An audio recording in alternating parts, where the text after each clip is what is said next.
do a short, maybe 20, 25-minute webinar helping you understand some of the key points to workers' compensation and how you can help take steps to improve your workers' compensation program and lower your cost. Just to give you a little bit of background on ourselves.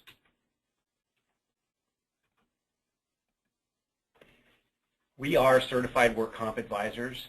We were certified by the Institute of Work Comp Professionals based in Asheville, North Carolina. There are about 300 certified work comp advisors across the country.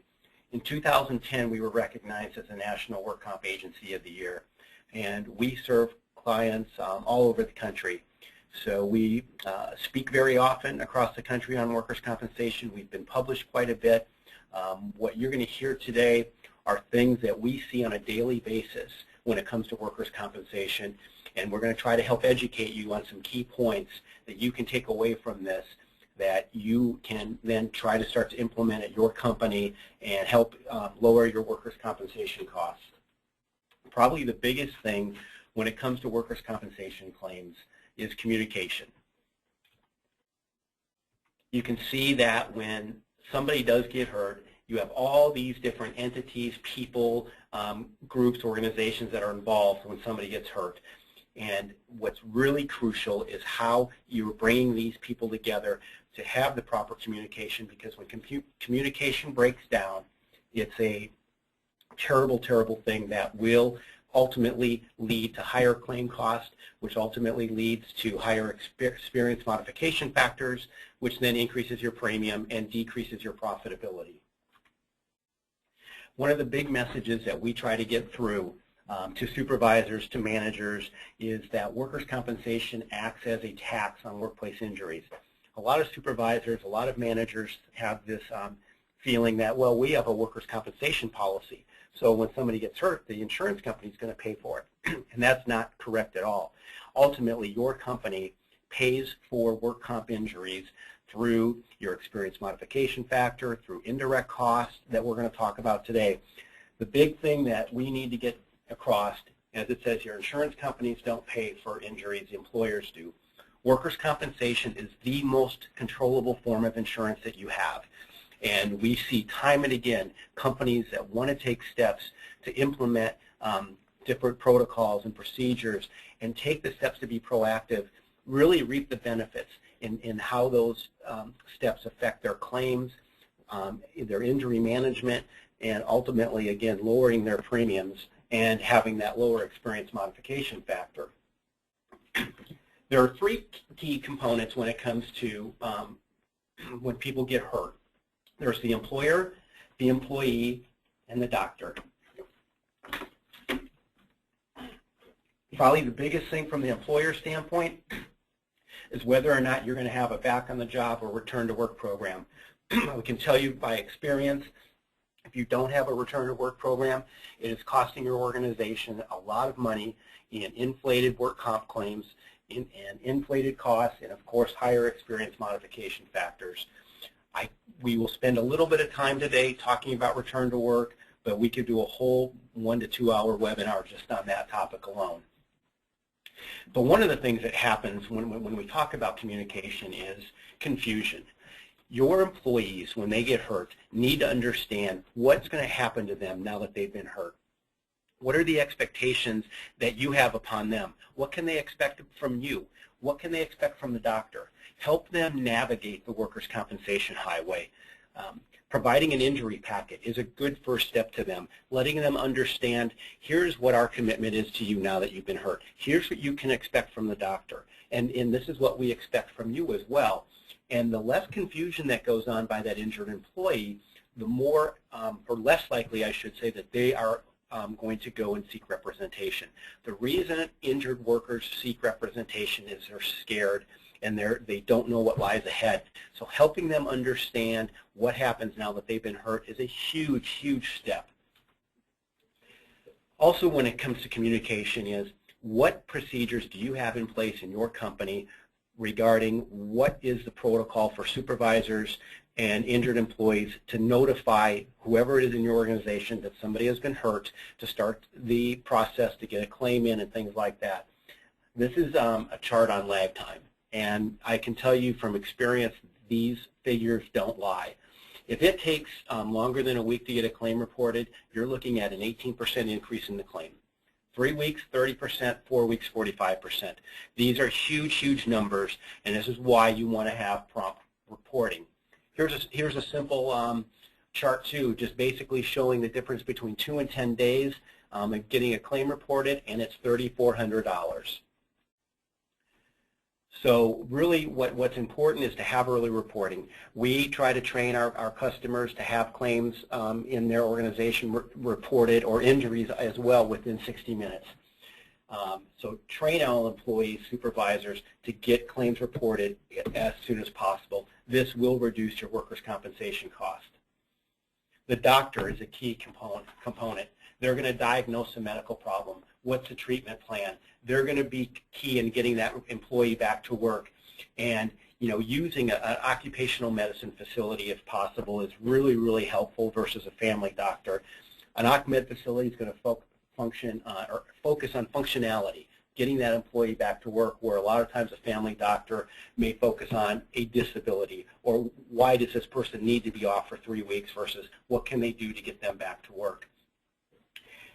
Every state is different when it comes to whether or not you can have your employee go see a specific provider, or whether the employee has a choice to go to their doctor. But even in states where the employee has a choice, try to still partner with occupational medicine facilities. Identify local clinics. Invite the physicians to come see your facility, tour your facility or your work site, so they understand what you do and what they may be able to release an employee back to do. And review expectations of return to work program, and supply the clinic with return to work forms.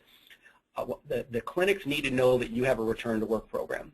A lot of times an injured employee may go, and if the clinic you're working with or clinics you're working with don't know that, the employee may say, oh, well, they don't have anything for me to do, or I have to lift 100-pound boxes, or no, we don't have a return to work program.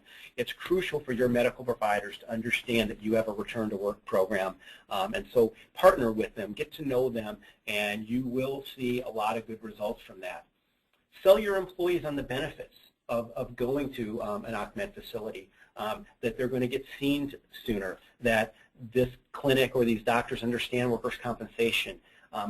Communicate frequently with them and show concern for them.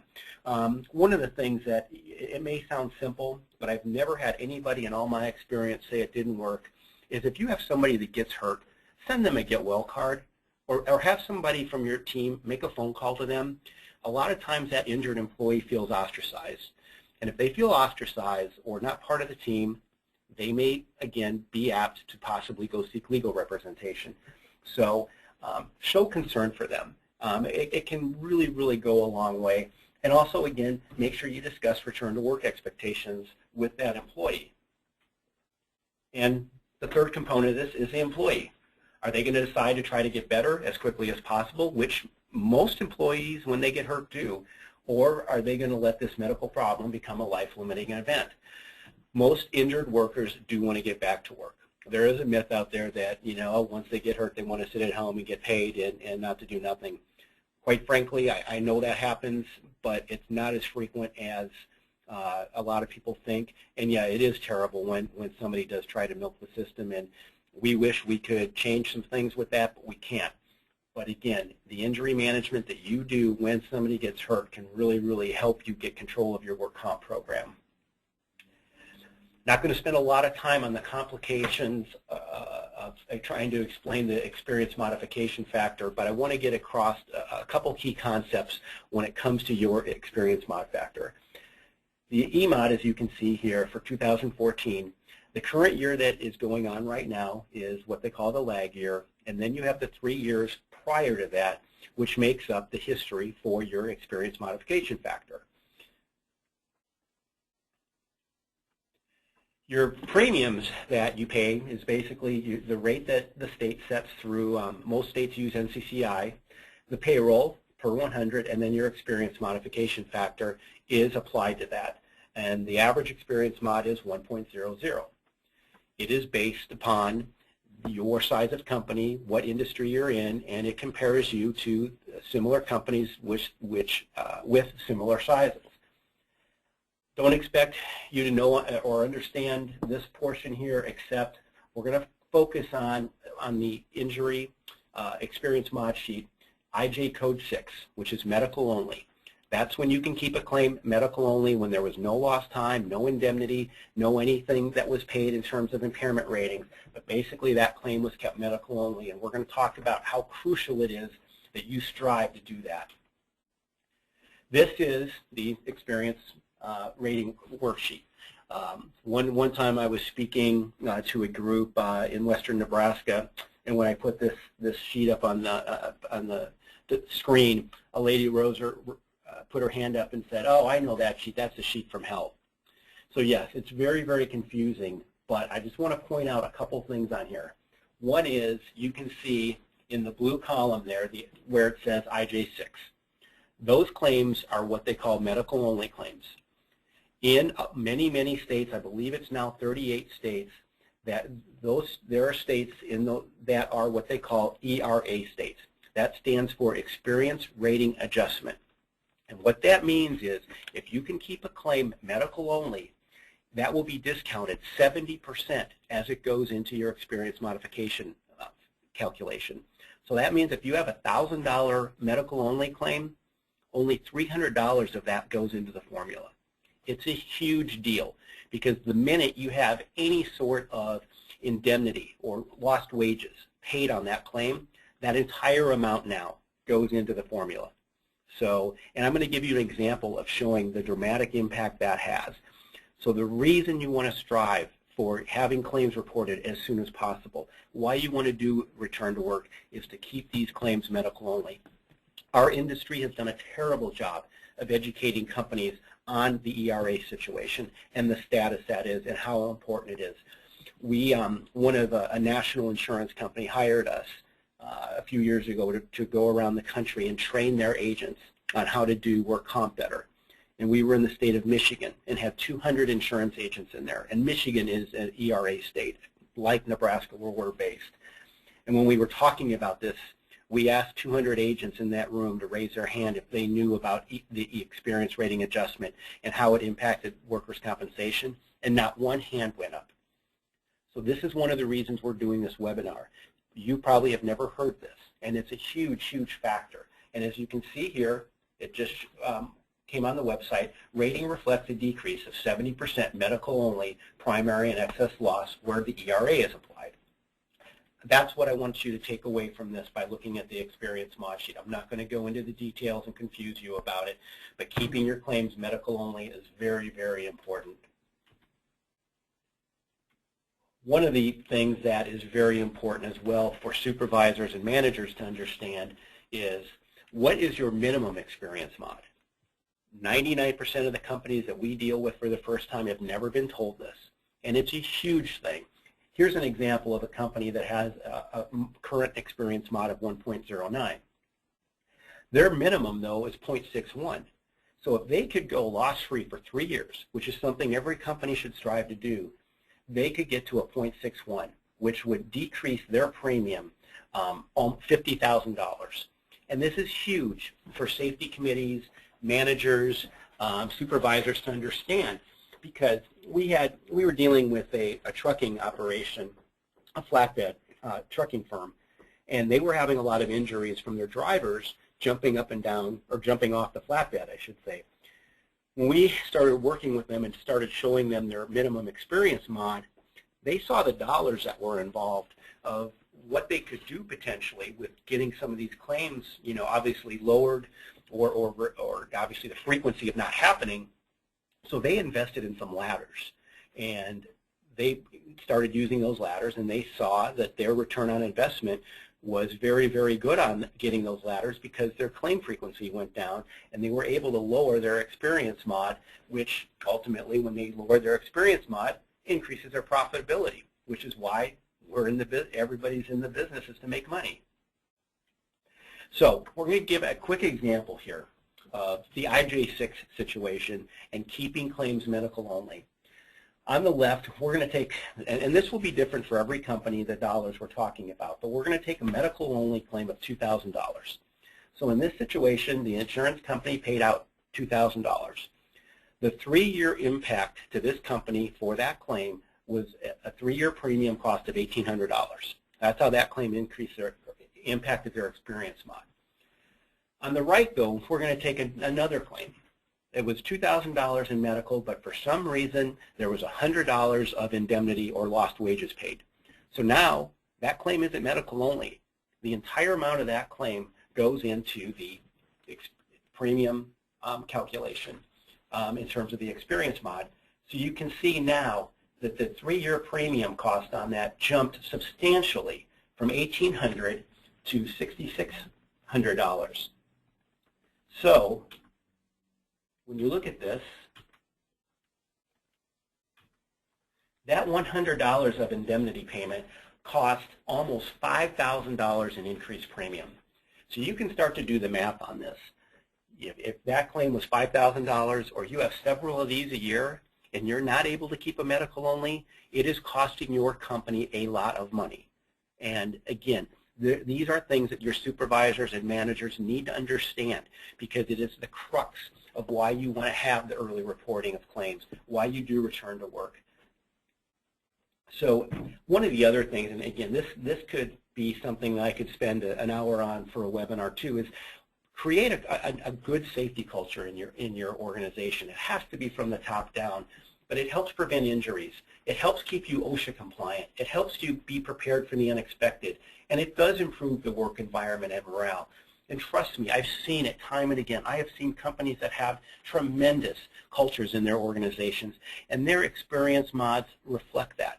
I've seen some that don't, and their experience mods reflect it too, and they're very high, and they're bleeding in work comp because they just don't have a good culture.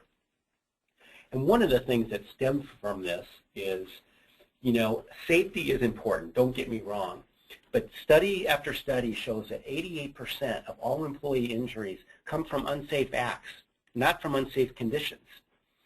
When we speak and hold our seminars, and I have a room full of people, and I can't do that today, but I will ask the room and say, okay, how many people in this room had somebody get hurt because they did something stupid? And usually 99% of the hands go up. And I usually like to say, well, as much as I would like to, we can't put a stupidity exclusion on a work comp policy.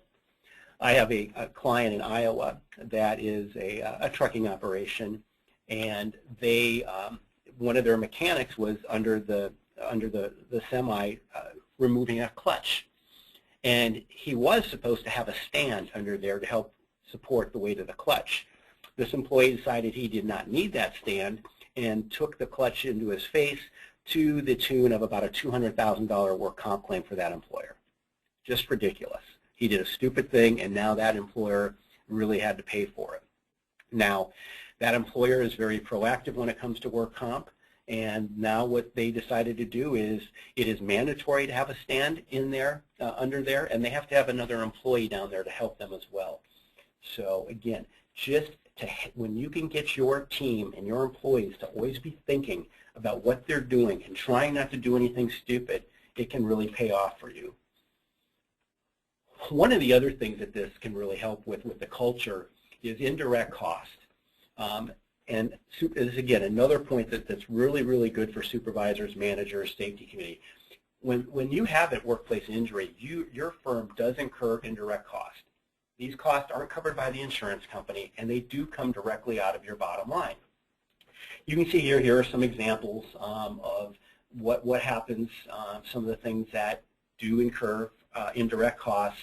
You know, you have time to investigate the claim, cost of hiring or training replacements, overtime, downtime, but these are some examples. So what we're going to do in just a second is I'm going to show you the dramatic impact of the dollars that are involved. Here is a stud, NCCI publishes this, but you can see here on the left you've got the cost of the claim on the far left. You can see 0 to 2,999 and up. And on the right, the factors, the multipliers of what the indirect costs are if you have a claim like that. So we are going to take a $25,000 work comp claim. Based on the factors on the previous slide, the indirect cost multiplier of that is 1.1. So the indirect costs now of this claim are $27,500. So now the total cost of that one claim is $52,500. We're going to use a make-believe company with a 4% profit margin, which you can see here on the slide. Using that company with that 4% profit margin, they have to come up with over $1.3 million in sales to make up for that one $25,000 claim. If you're in the business of a service business, or that's a lot of clients you've got to add on to make up for that. You're in the business of making pizzas. That's a lot of pizzas you have to make up. These are figures that your supervisors and your team need to understand, because this has a huge impact on your organization. These indirect costs impact you, and you can see that that is a huge, huge figure to make up for one $25,000 claim. OSHA shows that a $2,300 claim, a small one, the indirect costs on that are $12,650. A company with a 10% profit margin, you need to come up with $126,500 in sales just to offset that one $2,300 claim. I can probably bet that you've probably never seen this before, your supervisors have never seen it before, and again, it's a huge, huge thing when it comes to why you're doing everything that you want to do to improve your workers' compensation program. Earlier I talked about return to work. And again, I could go on at great length about return to work, but return to work is very, very crucial.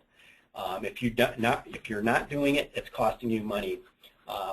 I get a kick out of the second one here, and I've had this said to me several times. Well, their coworkers or their peers get mad when they see, Joe over there who should be working on the line or doing whatever, and he's sitting in the office, maybe answering a phone or whatever he's doing, and they don't like that. And my response is, well, would they be happier if he's sitting at home doing nothing, watching TV and getting paid? And their eyes usually light up, and they go, yeah, I guess that's a really, really good point. OSHA in 2008 said only 4 out of every 100 claims reported should require somebody to miss more than 7 days.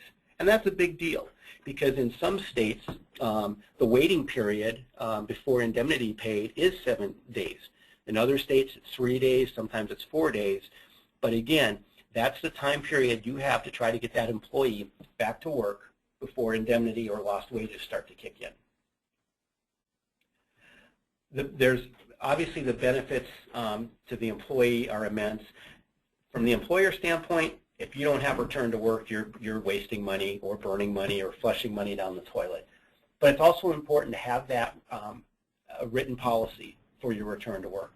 Make sure your employees understand that. Make sure that at new employee orientation, they know that you have a return to work program. It will help you immensely. And make sure the employees sign off on that in their agreement to follow that program should they get hurt. And don't be afraid to be creative when somebody gets hurt. Break down jobs into tasks. Can that person answer the phone? Can they do clerical duties? Can they view safety videos? If you're having problems with this, so reach out to your agent or broker or a resource or your claims adjuster and let them try to help you get somebody, give you some ideas on what you can do to get that employee back to work. I'm going to play a short testimonial here from a client that we got a couple years ago that really wasn't doing return to work, but now they are. Hi, I'm Kara Haybrock. I'm with LG Roll-On Construction. I'm the Vice President and General Manager, and I handle most of the things related to our insurance program here at the company. Really good things that Unico has done for us. I should say that they're really good at partnering with very good firms in delivering seminars and things like that to help you understand things a little bit better. And out of one of those seminars, one of the things that we really worked hard at, this goal, it's something we've done very poorly at in the past that we are trying to do better at in the future, is a good return to work program. And we formalized it. We're in the process of rolling it out. We'll roll it out this spring in our annual meeting with our workers because we've made it a formal policy. We have a procedure. We had a claim, a pretty severe claim actually, that we have kind of experimented it with. Light duty, returning to work, staying staying in really close contact with the employee, being a little bit more open about how they're feeling and how we're feeling, and being involved in the employee's care, and it's already gone so much better. I know they all can't work out like this, but this employee has, a back injury and doesn't have an attorney, and the thing is almost resolved. And I've never seen that happen before. So we had announced last fall to the employees we are going to do this return to work program, and I think it's so cool now that they've actually seen us do this with this employee, and they've seen that, oh, they're actually doing this, and now if I ever get hurt, I'm going to be in the return to work program, and it's really set a good example.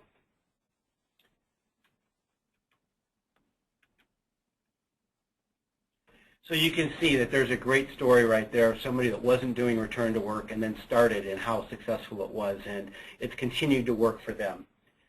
One of the last thing I really want to touch on before we end this webinar is one of the things that we're very, very good at that we don't see very many people doing is we're very active in reviewing open claim reserves. What happens when an injured employee gets hurt is, let's say they hurt their back, the insurance company is going to put a reserve on that claim, even though it's not been paid out yet. And that reserve counts in your experience mod calculation as if it was paid. So it's very important to make sure those claims are being reviewed and audited prior to the time that they get turned into NCCI, which is 6 months after your policy expiration date. It's a very important date. So for example, if your work comp policy expires on January 1st, your information goes to NCCI on July 1st. So it's very crucial in that 60-day period prior to July 1st that those claims are being looked at and evaluated and audited to make sure, can that reserve get lowered? Can that claim get closed? And it's very, very key to doing that. A lot of times agents or brokers will say, well, yeah, we did a claim review meeting. And when we talk to a company, we'll say, well, that's great that they did that claim review meeting. What came of it? What happened? What were those results? Did they get any claim reserves lowered? And if so, how much did that lower your experience modification factor? And 99 times out of 100, we get a deer in the headlight look. Don't equate a claim review meeting as the same thing as actually going in and getting results and reviewing these open claim reserves. It has a direct impact on your experience modification factor. In 2014, so far, we have lowered open claim reserves by just under $1.8 million, and that has saved our clients just over $900,000 in premium. Here's an example of a report that we generate ourselves when we go in and audit a claim. You can see it's got very detailed information on what was paid, incurred, the nature of the injury, treatment, work status, any indemnity, any impairment rating, is there surveillance, litigation. But then the next page you can see here are all the details that our claims advocate had with the adjusters over time following this claim and making sure that was there anything that could be done. And in this case, we got the reserve lowered on this by over $200,000, which had a huge, huge impact on the premium. And it saved in just 1 year almost $18,000 for that client. I can tell you right now that your agent or broker is likely not doing this for you, and it's costing you money. So, as I said, it's very important that you need to use, a broker that has a proven track record with outcomes that will help you increase your profitability. What is their workers' compensation background? A lot of times we'll have companies come to us just to handle their work comp. They'll leave their package with whoever they're at, but they'll let us handle the work comp because of our background, because of our outcomes, because of what we have done in the past. And we can show to them, here is our success rate. Here's the experience mods for our companies, and you can see how they've lowered. So again, utilize somebody that can help you, that has the resources available for you. We've been selected by companies, not just in Nebraska, but all over the country because of our commitment to work comp. So again, make sure to evaluate your outcomes with your current supplier, your broker. And again, as I said, it's an option to have Unico handle work comp, even while you have another broker for your other lines. So in summary, try to keep this at a half hour. 3 big things we want you to come out of this is report injuries ASAP. Develop a safe injury, competent culture, and understand that your experience mod and your work comp premiums is controllable. So I hope this was informative. Please don't hesitate to reach out to us at Unico. Should you have any questions or need anything, you can visit us on our website at www.unicogroup.com, and there's contact information there. But again, we really appreciate the time you took for this webinar. And again, have a great day, and thank you for attending.